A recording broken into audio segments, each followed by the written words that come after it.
नमस्कार। श्री गणेश जी को नमन करके, मेरी कुलदेवता तुलजा भवानी और मेरे सद्गुरु श्री साईं बाबा को स्मरण करके, नमन करके मैं आज के वीडियो की शुरुआत करती हूँ। मेरा नाम गौरी अमित काटे है। मैं रत्नागिरी में, कोकण महाराष्ट्र में रहती हूँ। आज मैं आपसे बात करूँगी भगवद गीता के लोकप्रिय श्लोक के बारे में। ये श्लोक जितना ही लोकप्रिय है, उतनी ही उससे जुड़ी अलग अलग राय हैं। हमेशा ही कुछ लोगों के मन में इस श्लोक के बारे में संदेह रह गया है। ये श्लोक है कर्मण्येवाधिकार रस्ते मा फलेषु कदाचन। उसका अनुवाद करते करते कहा गया है कि भगवान कृष्ण इस श्लोक में बताते हैं कि तुम्हें बस कर्म करना चाहिए, फल की अपेक्षा नहीं करनी चाहिए।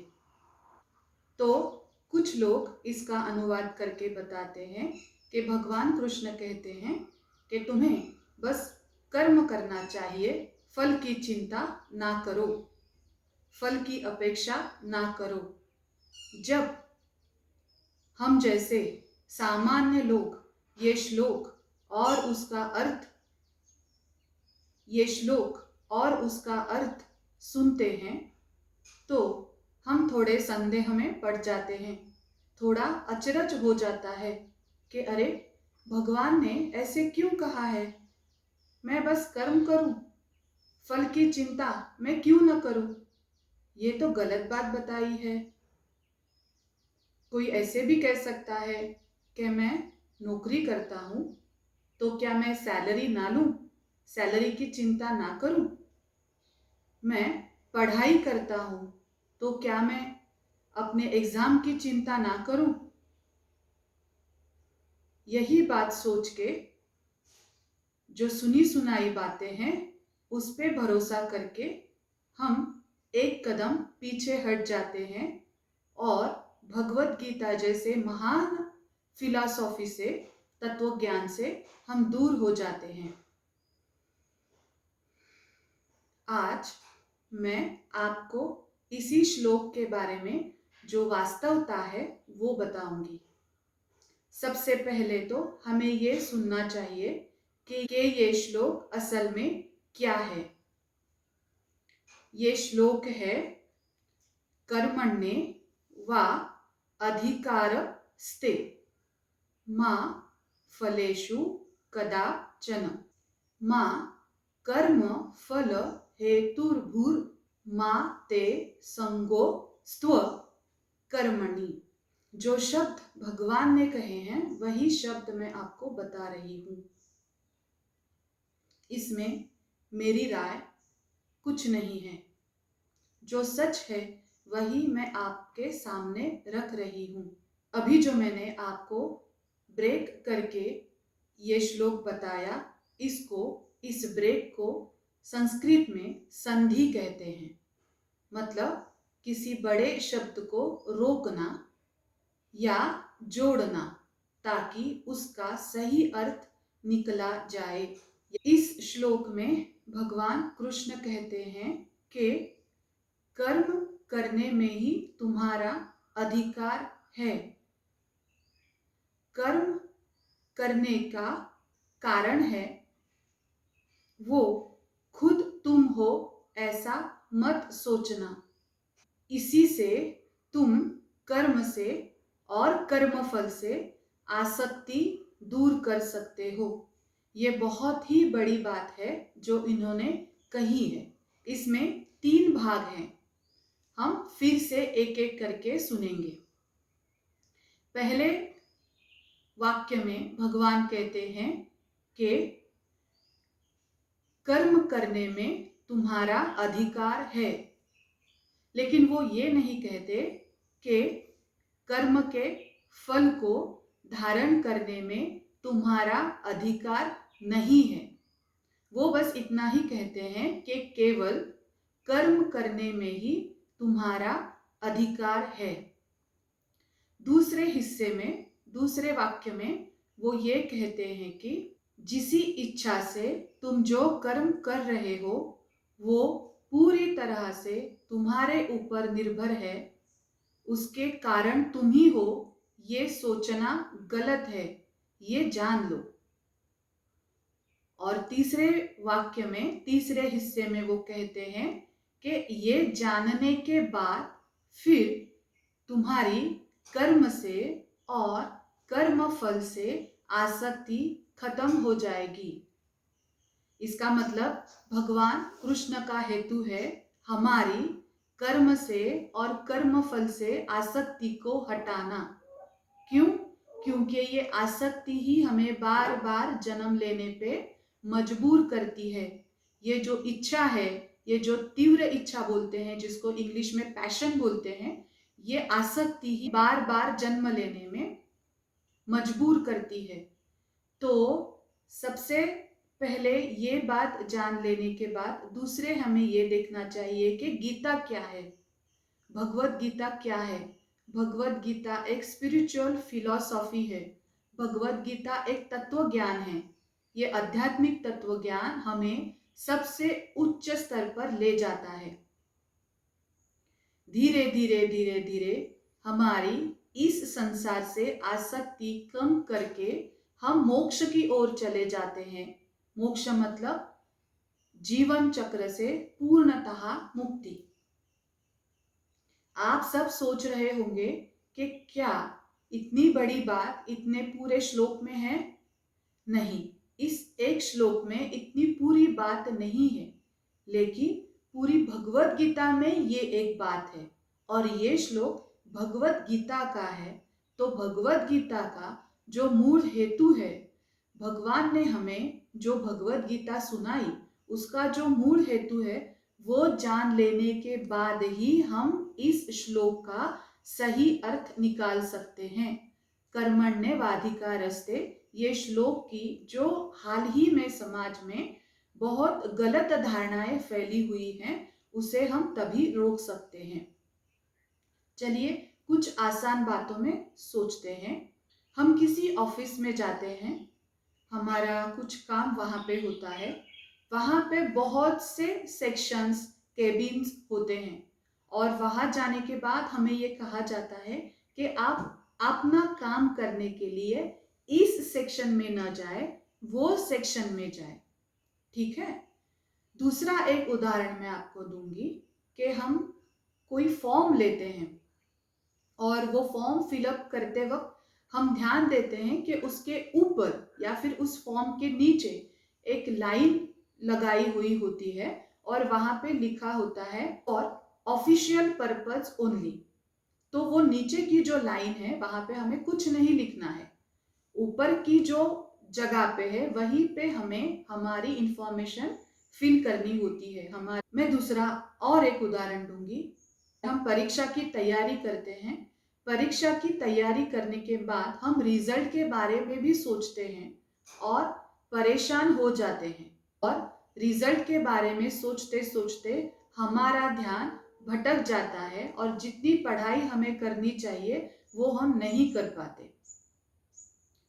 तो ये तीनों जो मैंने उदाहरण आपको बताए, उसमें सबसे बड़ी बात यह है कि अगर हम गलत सेक्शन में या गलत केबिन में चले जाए तो हमारा काम नहीं हो पाएगा।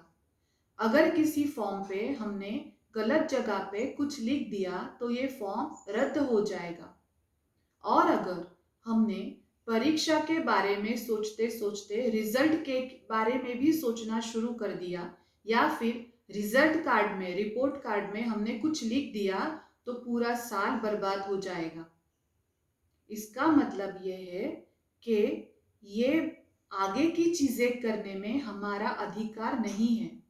हमारा अधिकार ये है कि हम बस योग्य सेक्शन में जाए, ऑफिस में जाए, योग्य विभाग में जाए और हमारा काम करवा ले, या फिर हम जो एंट्री करना चाहते हैं, जो फॉर्म भरना चाहते हैं, वो फॉर्म हम भरें। वो हमारा अधिकार है, लेकिन आगे की बात हमारे अधिकार में है ही नहीं। यही भगवान श्री कृष्ण हमें बताना चाहते हैं कि तुम बस कर्म करो, वो ऐसे नहीं कहते कि हमको फल नहीं मिलेगा। उन्होंने पूरे भगवत गीता में यही कहा है कि तुम जो भी करोगे उसका फल तुम्हें प्राप्त होगा। और आगे भगवान कृष्ण हमें मदद कर रहे हैं।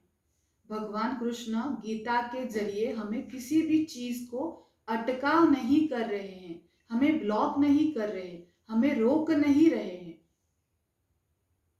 वो हमें किसी भी बात के लिए गलत नहीं ठहरा रहे हैं। वो बस हमें मार्ग दिखा रहे हैं, हमें सही राह दिखा रहे हैं, हमें गाइड कर रहे हैं, वो हमें मदद कर रहे हैं। भगवान कृष्ण ने भगवत गीता उस वक्त बताई जब अर्जुन अपना कर्म यानी युद्ध करने से परे जा रहा था। अर्जुन अज्ञानी नहीं था, लेकिन वो थोड़ा भावना विवश हो गया। भगवान कृष्ण उन्हें कहते हैं कि ये जो युद्ध हो रहा है ये तुम्हारे कारण नहीं है, तुम इस युद्ध का कारण हो, ऐसे अगर तुम सोच रहे हो तो ये गलत है, ये संदेह छोड़ दो। इसी श्लोक में वही बताया गया है कि इस कर्म का तुम कारण हो, ये दिमाग से निकाल दो।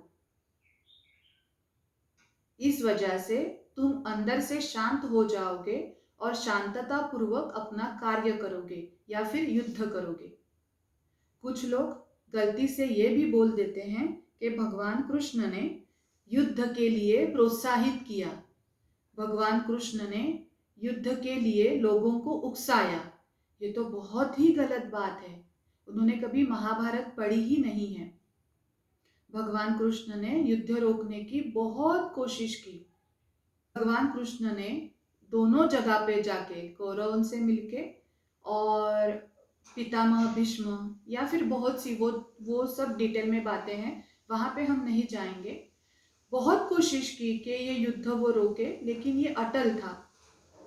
तो फिर जो हो रहा है, ये जो युद्ध हो रहा है वो सही दिशा में कैसे जाए, इसलिए भगवान कृष्ण ने प्रयास किया। फिर जब अर्जुन सबके सन्मुख सबके सामने खड़ा हो गया और उसको डर लगने लगा, वो पीछे हटने लगा, तो होता ये कि वो पीछे हटता तो सामने वाले उसे छोड़ते नहीं, उसे जाने नहीं देते, वो उसे मार डालते। और भगवान कृष्ण ये कभी भी नहीं चाहेंगे कि सत्य मर जाए। भगवान कृष्ण ये कभी भी नहीं चाहते, अभी भी इसी दुनिया में भी, कि सत्य मर जाए। पांडवों ने ये बताया कि हमें आधा हिस्सा नहीं चाहिए, तुम जितना दोगे उतना हमें काफी है, लेकिन हमें कुछ तो दो। नम्रता पूर्वक उन्होंने जो मांगा वो भी पांडवों को मिल नहीं रहा था।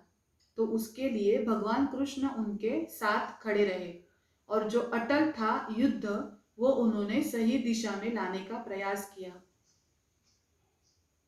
आजकल के दौर में भी बहुत से अर्जुन हैं जो अपनी लड़ाई लड़ रहे हैं।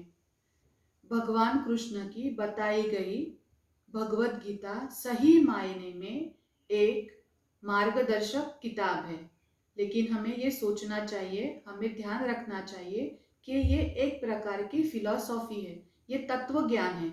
इसे भौतिक चीजों के साथ नहीं जोड़ना है, इसे सोचना है, सोच के इसके ऊपर विचार करना है। मेरा आप सब से ये निवेदन है, मैं नम्रता पूर्वक आप सब से ये कहती हूँ कि भगवत गीता जो भी गीता के बारे में बोल रहे हैं, बता रहे हैं, वो सही मायने में उसका अर्थ बताए, समाज में गलत धारणाएं मत फैलाएं। और दूसरी साइड में मैं आप सभी लोगों को ये भी बताऊंगी कि जब आप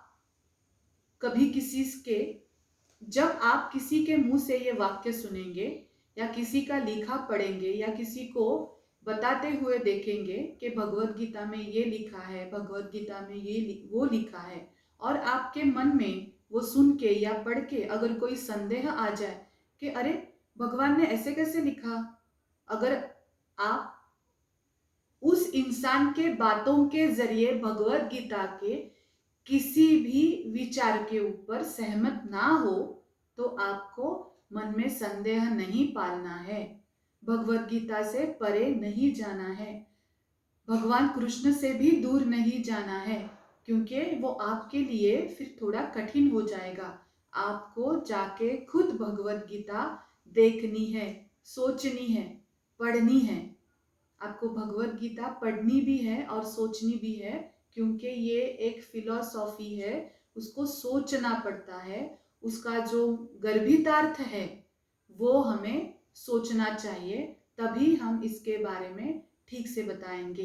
तो कर्मण्येवाधिकारस्ते का अर्थ सही मायने में ये है कि कर्म करो, जो तुम करना चाहते हो वो काम तुम कर रहे हो, उस पे तुम्हारा अधिकार है, लेकिन उसके बाद जो होगा उस पे तुम्हारा अधिकार नहीं है, इसलिए तुम इसके बारे में सोचना बंद करो। जो तुम्हारा काम है वही तुम सही मायने में करो, क्योंकि जो हो रहा है वो सभी तुम्हारे कारण नहीं हो रहा है, उसकी बहुत सी और वजह भी हो सकती हैं। ये सोच लो, समझ लो, अंदर से शांत हो जाओ और अपना काम करो। ओम साई राम।